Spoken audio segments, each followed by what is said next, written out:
morning and welcome to Business Equity and Opportunities. Yeah, a little different backdrop for you here today. Putting you in a time machine. We're recording this just ahead of the Indianapolis 500. So much fun for the fans, so many opportunities for entrepreneurs, potential small business owners. We're glad that you're joining us today as we take lessons from the track and try to apply them to things that you can use. It's the day for the business recap.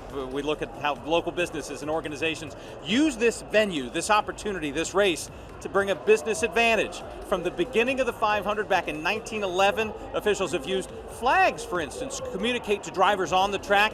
It's also a checkered flag that gets us started. This is Business Equity and Opportunities. Getting started. I'm Michael Green. I am the founder and I say chief flag nerd at Flags for Good.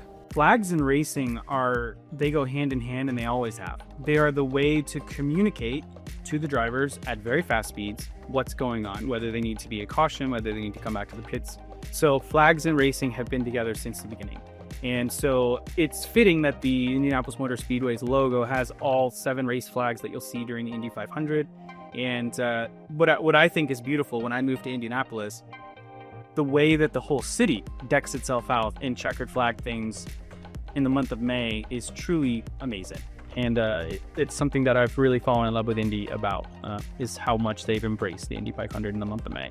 One of the things we've done is brought so much technology to the IndyCar series over the past few years, and fans will notice how many light panels are around the track, but the cloth flags still carry so much importance because we're never going to get rid of those in IndyCar, but our flagging is paramount. We have 2 great starters in Aaron Likens and Brian Howard, and our teams still look to the cloth flags to start the race, surface flags, caution flags, all those types of things. So that's something that's never going to go away in IndyCar, and it's something that's very important to the tradition of our sport. It's really still part of the tradition of the Speedway. It's even part of still some of our logos, and really as it extends to street and road course racing, all the marshals take a lot of pride in their flags, take a lot of pride in their flag bag, keep them clean, get them dry cleaned.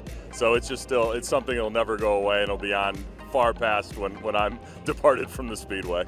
The joke they'll use in the flag stand and amongst the flagging community is there's 2 types of flaggers.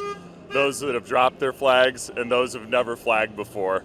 So it's still a huge community, and it's still something that's very important to us at IndyCar. As Kyle mentioned, the starter for this year's race is Aaron Likens. We caught up with him last year during the launch of his book, Playing in Traffic, about his journey from an autism diagnosis to the Indianapolis 500 flag stand. I was a race director, which for a regional series in 2006, 2007, and I wish the world could have seen my first drivers meeting. It was horrible. It was 40 minutes of me almost reading the entire rule book in the driest, slowest, stumbling over words because I had never talked in front of a group meeting ever. It was a train wreck. Although when you're the race director, nobody's going to say, hey, that was horrible. No, everybody went, that was good. You don't want to get on the bad side of the race director. Somehow that gave me confidence, and from there, my meetings got a little bit shorter. The promoter of that series at the time, Greg Yoakum, I started working for him at his kart shop as well, but him giving me the opportunity was huge because from there I got discovered. And this story, when I talk to individuals on the spectrum, I often say this next story because you just never know who's going to be watching you when. It was our season opener in 2008 in St. Louis, and the owner of Supercarts USA, SCUSA, was there because we had just become SCUSA affiliated. I do my flagging and race directing throughout the weekend, and at the end of a race weekend, as soon as the protest window is over, I would leave. I wouldn't stay for the podium. We had people chit-chat, people socialize. I'd want no part of that. My communication is done with flags, not with chit-chat. But the promoter, Greg, told me, hey, Aaron, you need to stay around for the podiums. I said, why? You got to help out. So I helped out, which was just me standing around doing nothing. I was confused, like, why am I here? Halfway through the podium, Tom Kutcher, the owner of SCUSA, just stopped the podium and said, hey, everybody, I've seen some interesting stuff at a racetrack. Now I'm thinking, oh my goodness, what? Nothing good comes from that statement. He then says, yes, I've seen some interesting stuff, but I've never seen anything like I've seen this weekend. Now I'm scared. I'm like, oh, what did I mess up a call? And then he said, okay, everyone, I just got to say, I found my new flagger for the Super Nationals, which is the largest go-kart race in the world. I found my newest flagger. Aaron, do you want the job? What? I've been to that race as a photographer twice. IndyCar drivers have raced in it. Michael Schumacher ran it in 2009. It is a huge deal. I knew, it would be the Indy 500 of karting. And to be offered that job, well, I wasn't auditioning. I, that weekend, was just doing my job because what I was doing, I loved. And I got noticed. If not for that weekend, I doubt I'd be here today working the Indy 500. I'd definitely be here as a spectator, but I would not be here with the IndyCar shirt on, ready to work the greatest spectacle in racing. So it was just so great that I had talents, but other people saw it and noticed it. Still ahead on business equity and opportunities from Indianapolis Motor Speedway, opportunities for minority business at the track.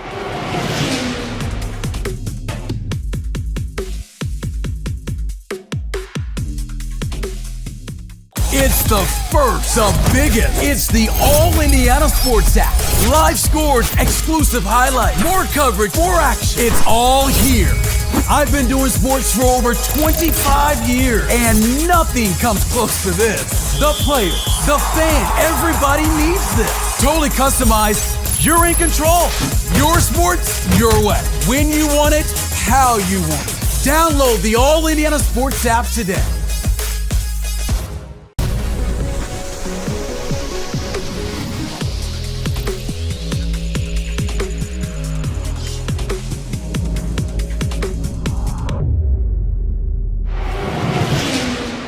Just like the red carpet brings people together ahead of the Indianapolis 500 at the track, the Office of Minority and Women Business Development held a special day at the Speedway as well, bringing together business leaders, contractors, and others in industry for a networking event. This is Business, Equity, and Opportunities. Access to capital. So today, City of Indianapolis, Office of Minority and Women Business Development, this is our day at the IMS. We've got vendors coming out today, many of our certified diverse vendors coming out. We're gonna have some discussion about how to work and how to thrive in this current environment as a diverse business owner. We also have Mr. Jimmie McMillian, who is the head of supplier diversity here at IMS. He and I are gonna have a chat, talk about that, and then afterwards, we're gonna do some networking. We've got businesses here, we've got some city agencies here. We also have some of our community partners, Indianapolis Airport Authority, some other folks. So we're gonna have some opportunities for folks to get together, develop those key relationships that are vital to running your business. And then afterwards, give folks an opportunity to partake the IMS. One of the things that we've been working with IMS and specifically with Jimmie on is trying to get as many folks out here who've never experienced the IMS. And so this is a good way for us to sort of give them that opportunity, but also give them the opportunity to do some business while they're here as well. Absolutely, it's about opportunity and providing opportunities for people to network. We find that there are a lot of great companies who are meritoriously excellent and innovative, but they just don't know about the sport.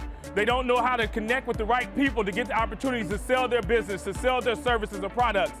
What I do is try to make those connections, make those networks, how to educate people and inform people so we can take great service and product providers and match them with people in need. And for so long, those segregated parts of our sport and our world have been cut apart.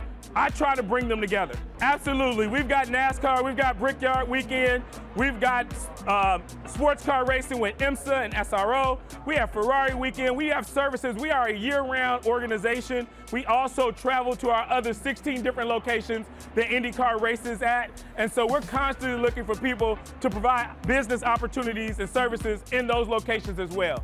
We really believe that the Indy 500 and the Indianapolis Motor Speedway is an asset for everyone. It is not only an Indianapolis asset, but it's really an asset that belongs to the state of Indiana. So for us, whenever we can get to fans, wherever they're in Fort Wayne, Evansville, South Bend, wherever they're at, that has made one of my goals here and my job responsibilities to ensure that we're reaching fans from across all aisles, across all parts of the city, and let them know about the program that we have, that you have access to the track, all the different types of representation that our drivers have, and ensuring that in some format or another, we get them here, whether it's through a school group, a nonprofit group, whether it's working with other groups to maybe host panel sessions to really inform them about the series, about the drivers, about our history, and ensure that in a way we're creating and building the next generation of fans here at the track. Absolutely, yes. They can always find what we're doing on ims.com/community. That is a year-long calendar that no matter where we're at, IMS is somewhere out in the community.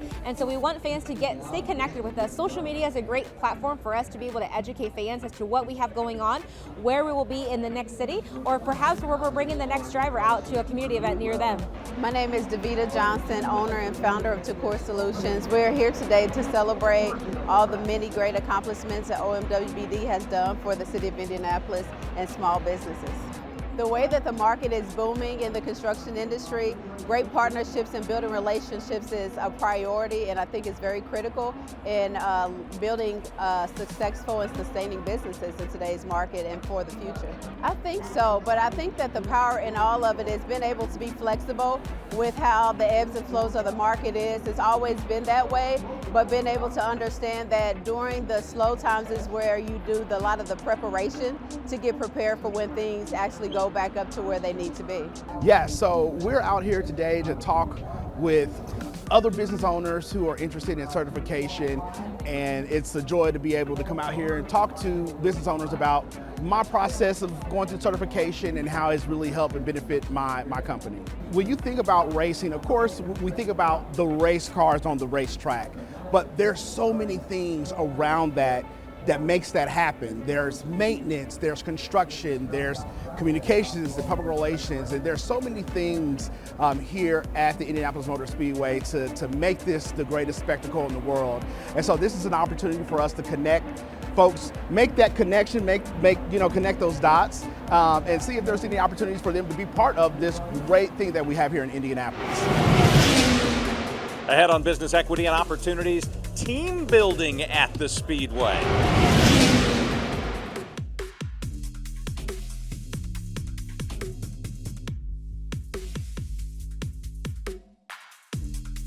When severe weather hit, Wish TV meteorologists were your source for the most reliable forecast to keep you safe. A tornado's tracking just south of Columbus. All severe weather modes in play here. Because when lightning strikes and tornadoes touch down, you don't just need forecasts, you need answers. It's a massive storm system. It doesn't take very long for this to happen. Watch the Storm Track 8 weather team here on Wish TV.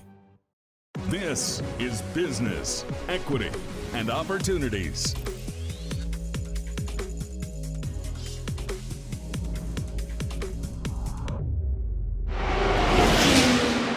Whether you're a racer and want to end up in the victory area, or you're the owner of a small business and you want to elevate your own game to a win in your field, there really is no better place to do that than Indianapolis.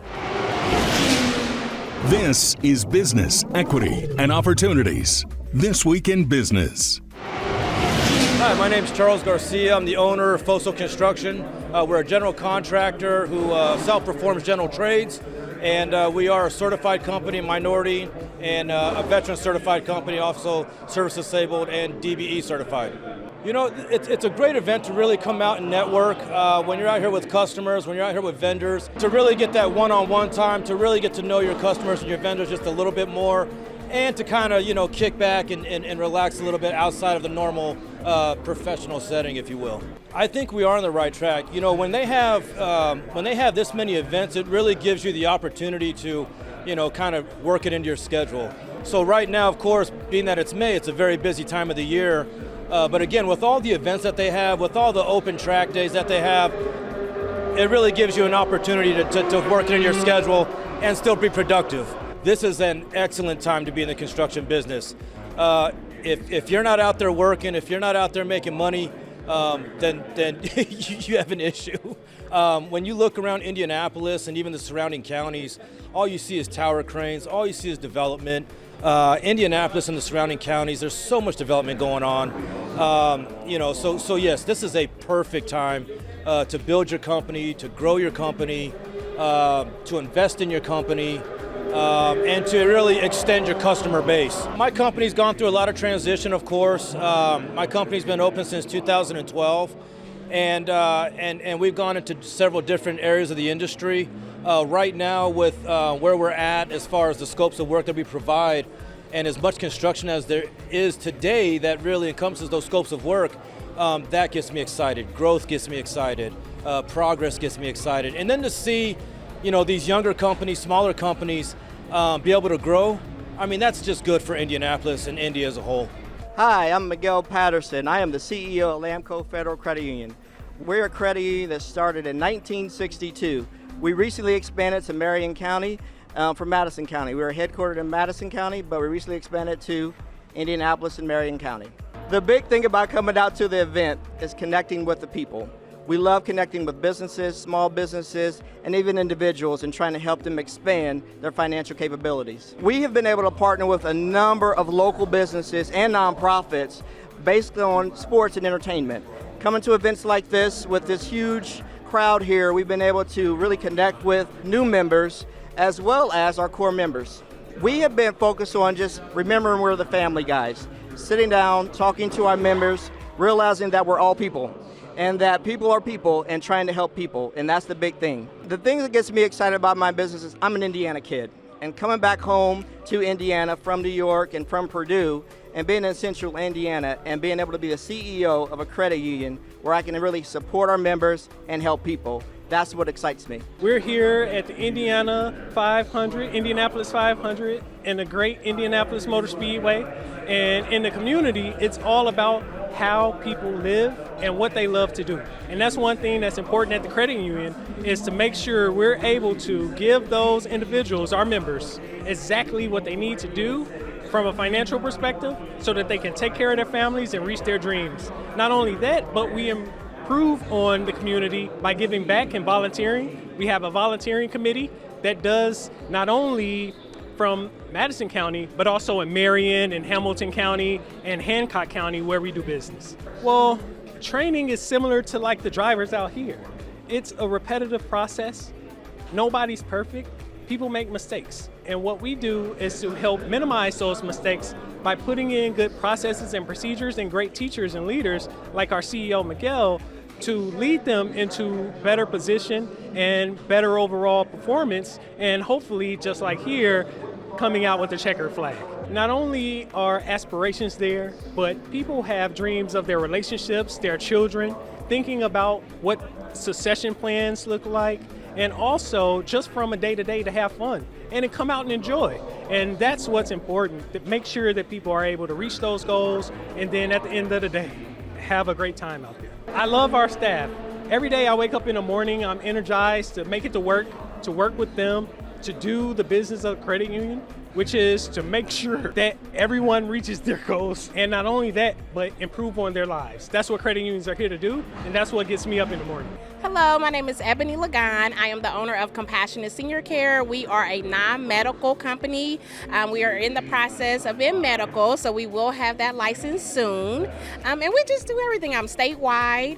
We have a lot of different programs that we do with Compassionate Senior Care. One of our favorite programs is our Compassionate Love Hugs. We have our mascot come out and we just give hugs. So we go to different nursing homes, we go to the hospitals, we go to the different elderly homes. And they don't have to be the elderly. So we go to kids, the birthday parties, everywhere, and we just give people hugs. Everybody needs hugs. So that's one program that everybody absolutely loves. It is very important because everybody needs assistance. So just to come out and tell everyone, hey, Compassionate Senior Care is available and we are statewide, and just to meet other business owners and see what they do. So it's very important to come out and network and just enjoy the good time. So it's very important.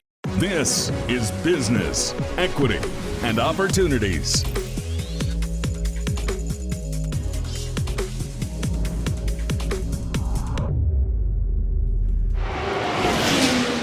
tough but enviable task at Indianapolis Motor Speedway is counting each seat, and as they fill, it counts to apparently 350,000 or so. For this week's accounting and bookkeeping segment, we check in with the National Association of Black Accountants for an update on a quest to provide more opportunities for young accountants. This is Business, Equity, and Opportunities, Accounting and Bookkeeping. Hello everybody, Guylaine Juste. I serve as the President and CEO of NABA. We are really excited, Courtney Kincaid and I, to announce the launch of Connect In for Indiana, which is a partnership between NABA and the Indiana Society of CPAs. And INCPAS is really taking an avant-garde view of the shortage of talent in the accounting, finance, business profession by addressing as a workforce development. And NABA is looking at talent, innovation, and culture. And we thought it was a perfect fit to bring both of our visions together in Indianapolis. And we are having an event on November 15th where we will be able to connect students with entrepreneurs, with, I always say small business is big business. So I always want to couch that because I think everybody recognizes that greater than 80% of the American workforce actually earn their W-2 in small businesses. So we're not so small after all. But the opportunity to bring the entire ecosystem along with our corporate partners, philanthropy, higher education, and have meaningful conversations that actually talks about the conversations will talk about the skill gap, the need for more pipeline, and quite frankly for us, having more people from socioeconomic disadvantaged background to have meaningful ways in which to engage in the market so that they can lift themselves and continue to drive a thriving middle class for this country. So it's still the vision. We are very, very committed. Again, that's why I keep saying small business is not so small, is that small business is actually big business. I think I heard Jamie Dimon say something recently, and I think that there's a lot of truth to it. We've got to collaborate better. We've got to create an ecosystem where our voices are amplified and elevated as one, because it becomes more powerful, draws more attention, and therefore we're able to drive more of the initiatives that will benefit the whole. And so that's why with the November 15th event, stay tuned to hear more, is that you will actually see in ways that we're designing it, that we would love to see the business community come out to support it, to be engaged with it for a variety of reasons. And we still look forward to seeing everybody there on November 15th, more details to come. I am a lover of the American democracy. I am American by choice. I grew up outside of this country, and I grew up under a dictatorship. And I often wonder if the average American cherishes the tenet and the ideals of this democracy in the same way as us immigrants we do. My father always said, Vox Populi, Vox Dei, the voice of the people, the voice of God. The American public has voted. There is an administration in place that is driving decisions. I don't think it's our place in our mission to actually be for or against, but rather to accept what is and to stay the core on our beliefs, on our principles, and on the mission of this organization. We believe that a more just world is completely aligned with the ideal of this democracy of liberty, opportunity, and justice. And so we're going to continue to stay the course in that space. And we know, we trust, we believe that those who share in those ideals will actually gather with us. We will build momentum, and what we will have an opportunity to demonstrate and make manifest is the actual beauty of when we don't other each other and when we get to understand each other better And when we're focused on equity, equality and sameness are two different things. Equity is a very different, but when we focus on helping others lift themselves up, that the tide actually lifts all boats. Coming up next at the track, what out-of-town visitors are thinking about the new look of the Indianapolis Motor Speedway Museum.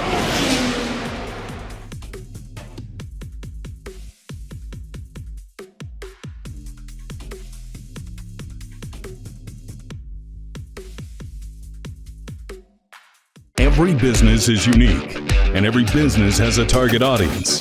Circulus Digital Media can help you connect and grow your customer base with turnkey digital solutions that are nimble to reach a customer base that spans the globe. Pinpoint a specific audience down to the smallest details. No matter the size of your business, put Circulus Digital Media to work for you and get results.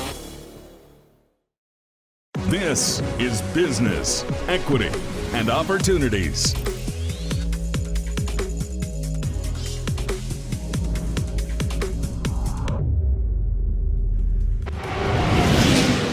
While the Yard of Bricks and the Pagoda get a lot of attention and always will, this year more than ever, toward the South Chute and the south end of the track, the museum is getting a ton of attention for its new renovation.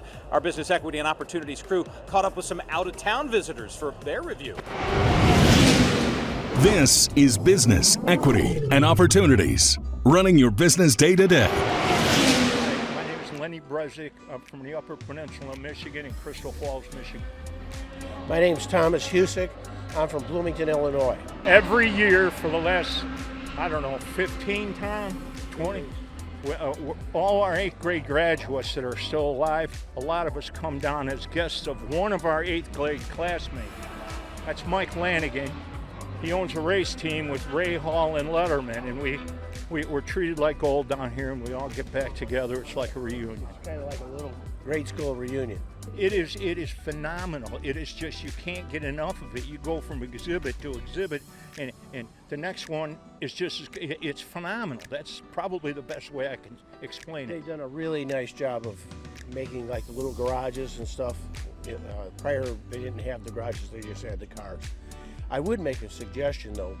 When we were down in the U.S. Navy Air Force, down in Pensacola, their museum, they have holograms now of some of the astronauts. The display down there of the 4 winners, instead of just having a static display while these guys are still alive, it'd be nice to have holograms where they could talk about their achievements and the wins that they have done. I'm Irma Escontrias from Houston, Texas.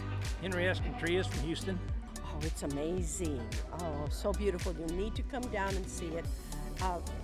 The displays are fantastic. And of course, you want to take your time and read everything about it, but they've done a phenomenal job.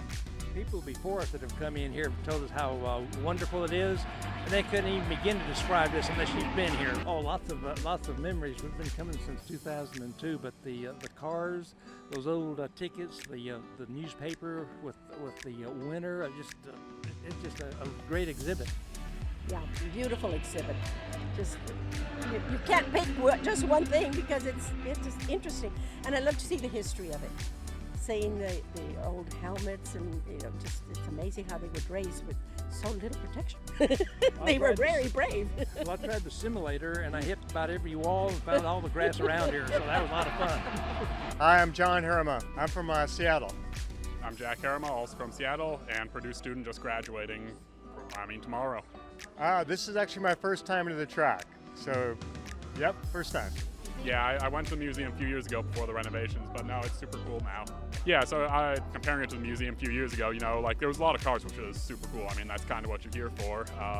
But you have a lot more of the history of the racetrack now. Some more of the artifacts, trophies, track suits of the winners and all that. No, absolutely, yeah. And what I really like, same thing, is the contrast between the old and the new. And one of my favorite things was the crown. What was it, 1912 to 16? They gave out this purple, something, yeah. So just the contrast and the way things have evolved. It's super neat to see. So, well, one of the things we saw in the museum, there was snake pit. I'm going to have to add that to my bucket list. Come and experience that sometime. So. Ahead, some insider information about this industry. A look at the new Motorsports school coming to Central Indiana. And coming up later. But in today's day and age, everybody's kind of looking for who are the hot players. Who are the ones that just got the tremendous upside? You know, they view it as a stock market today. So it's like, you know, if I can buy a Wemby card, for instance, and I can get a good price when I buy that. Well, he got hurt this year, his cards went down in value. He will be back and the cards will go up in value. So you got a lot of people that that look at, you know, sports collectibles and cards as an investment, the same as you would a stock market.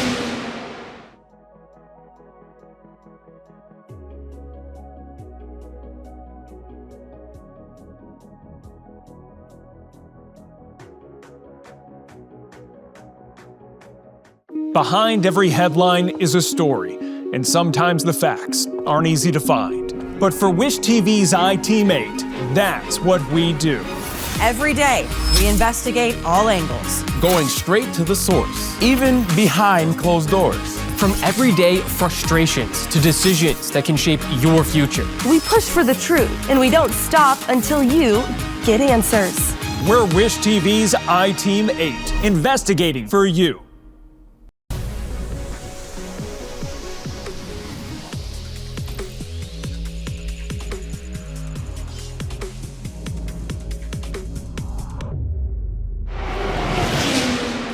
This is Business Equity and Opportunities on scene at Indianapolis Motor Speedway. A lot of buzz in the racing community is building about something that's brand new, just introduced this year, MTS US. It's a United States-based location for the first time of an Italian-based, women-owned racing school. This is Business Equity and Opportunities. Industry Focus.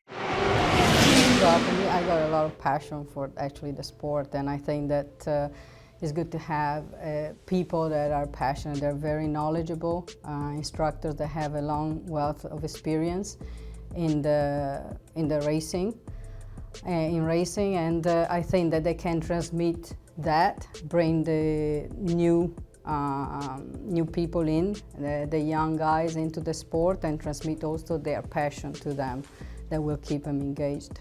Now, we are actually covering the people behind the scenes, if we want to call them that. Although, you know, the racing, we always see the drivers, but there's a team behind it, and it's very much a team sport. It's not just the person that's driving the car that's winning or losing, and it's a team behind. So we are actually paying attention to people that work. So we are gonna have a course for racing mechanics and one for data engineer technician, and so they will be the people that will help the car go around and do well. The school that we want to do is very much hands-on, practical, and given the ropes to go into the business and go to work for teams that been prepared. If they get an attitude, they try and they see that they want to do it. And like I said, it's not always easy and it's not always glamorous. There's a lot of work involved in it as well. So they have to have the attitude, a good attitude to want to be in it. And I think that's half of it to start, honestly, and then there's going to be mentoring and helping them. Dallara is supporting actually education, so they've been very gracious in when this project was spoken of, and they're a supporter of young generation, the new generation getting in motorsport. The intention to come here was not only to represent a racing car company, to distribute parts or to be in the racing community, whatever, but to create something unique with adding with the appealing of racing, education as well. In fact, with the interns and partnership we have a local university here, we determine that to the present and for the future. Passion obviously has been driven by curiosity. I think this will be a very unique experience for the audience, facing this kind of opportunity experience to learn how to become professional mechanics. I think it would be great for all the racing community in general. Also, I would say not forgetting with the synergy of technology we have in racing that can surely serve industry like aerospace and defense. As Indianapolis is the racing capital of the world, obviously it's always been an attraction for teams, drivers, mechanics for the Indy 500 and all the racing environment we have. There's a lot of demanding. There's a lot of demanding from teams, suppliers, vendors to have people with skills, always difficult to hire and to find. We have in place here at Dallara different programs to select people to be ready for motorsport. Maybe as a highest level, the mechanics, because many engineering, because we are an engineering service company, and this is what we are targeting and having. Obviously, repeating with the company like MTS, the same program at this high level for skilled mechanics obviously will be beneficial for the entire racing community. In Indianapolis, as a racing capital of the world, as well as in the other territory where racing is important for the economy, for industries, and for evolution of technology. So this will impact a lot for the community to have, we were going to have a Purdue University here starting in the fall with the students. So there will be more than 100 students will come to Dallara to be part of this engineering course. And obviously this will be a great economic impact for the entire community in Speedway. I think it will be another occasion with the MTS school to establish this partnership and support of it. They will be impacted not only the racing community or the local racing community or the Speedway community, but again, the entire racing community and all over the country. Come on Business Equity and Opportunities. We take you inside a new sports collectible shop just off Main Street in Speedway.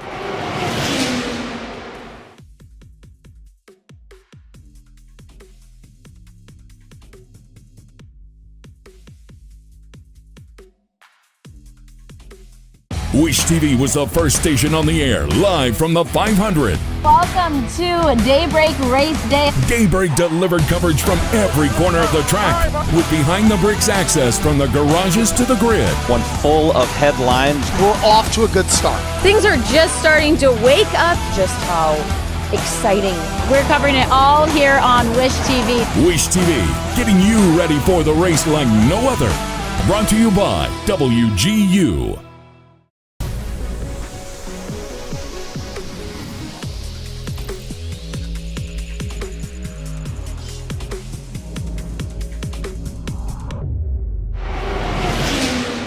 Business Equity and Opportunities at Indianapolis Motor Speedway. What are your memories of the race, your family's history? Mine, we watched from turn 3 on race day. Just in Speedway, just off Main Street, there's a new business that caters to those warm memories. It's called Vintage Indy Sports. This is Business Equity and Opportunities. Success Story. My name's Scott Fitzgerald. This is my shop here. We deal in memorabilia and cards. We just opened it about a month ago. I've been dealing in sports memorabilia and cards for over 30 years. For the most part, it was online. 4 years ago, I opened a shop in Broad Ripple area, closed that in November, and we've been working on this one since the 1st of January. Gosh, it goes almost 60 years. I started when I was about 5 years old, started buying cards, and I don't know, just became hooked. I started listening to Cincinnati Reds on the radio, and just for some reason, it just really became a big attraction to me.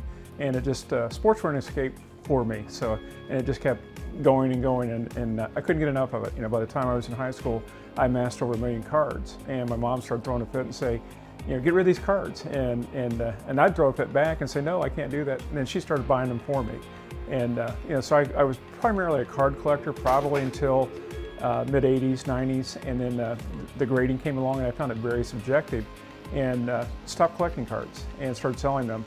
And then a good friend of mine introduced me to game used memorabilia, and I kind of really liked that, and then autographed memorabilia and so forth. So it kind of just from there just exploded. I just couldn't quit buying, and so I had 4 storage units, and they're all in here now. So finally, but that's kind of the background of how it started. So when eBay came along in the 1990s, I had never sold anything really before, and then I started putting cards on there and getting great price, and I thought this is great.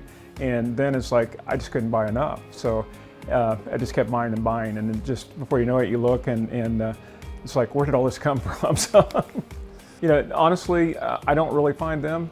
Most of them find me, and a lot of times you run into a family who's lost a loved one that was a collector. They don't know what to do with it. They're like, do I throw this in the dumpster, or do I send it to Goodwill, or is there value here? So I get a lot of calls that way, where people bringing collections in and just kind of evaluate them and give them a fair price. And some people, they already know a price when they come and they ask. So some of them you negotiate and so forth. But yeah, for the most part, the majority of stuff that I buy, people bring in.